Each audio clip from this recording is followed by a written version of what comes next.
Good morning, everyone. Jen Tozser, your portfolio manager here. And in these volatile times, I often get asked about making sure that nothing happens to my capital.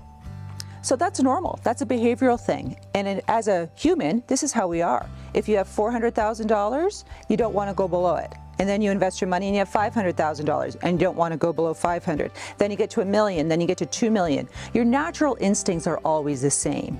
I'm going to tell you the answer to making sure your money, that bottom line, never goes down is very easy. You just invest in cash.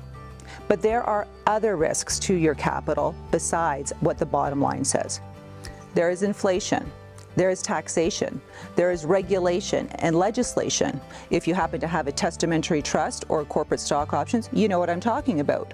And then there are the less obvious things. There's opportunity cost, litigation, and even disruption. COVID was a perfect example of that. So how do you manage this when you know that you really don't ever want your money to go down?